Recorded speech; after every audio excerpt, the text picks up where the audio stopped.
Hello বন্ধুরা, সবাই কেমন আছো? আশা করি ভালো আছো। আমিও খুব ভালো আছি। তো আমি স্নান করে তারপর রেডি হয়ে গেছি। এখন যাব একটু কীর্তনে, যেহেতু আমাদের বাড়ির পাশে কীর্তন হচ্ছে হাজরাতলার মন্দিরে। তো ভাবলাম একটু কীর্তনে যাই, দুপুরবেলা কোনো কাজ নেই, এখন স্নান করে আর কী করব, এখন শুয়ে বসে থাকাই। তো ভাবলাম না থেকে একটু কীর্তনে যাই, যেহেতু আজকে সূর্য পূজা। তো চলে আসলাম আমি, সোনু। স্নান করে এই যে এসে হাজরাতলার মন্দিরে যে প্রণাম করব এখন। এই যে প্রণামটা করে নিই, যেহেতু এটাই হলো সব বুড়ো হাজরার মানে আসল যে গাছটা, মানে বুড়ো হাজরা, সেটা হলো এইটাই মন্দির। আর মন্দিরটা আছে ওই সাইডে, যেটা গাছ আসল সেটাই।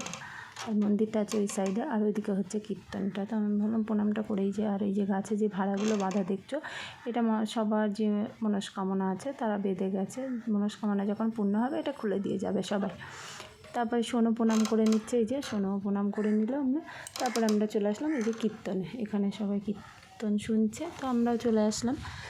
কত মানুষ এসছে কীর্তন শুনতে। দেখো এখন হবে সূর্য পূজা, আর কত একটা ছোট্ট বাচ্চা দেখো মানে খোল বাজাচ্ছে। দেখো কি ভালো লাগছে। আর সোনু তো এই যে দুষ্টুমি করছে এখানে।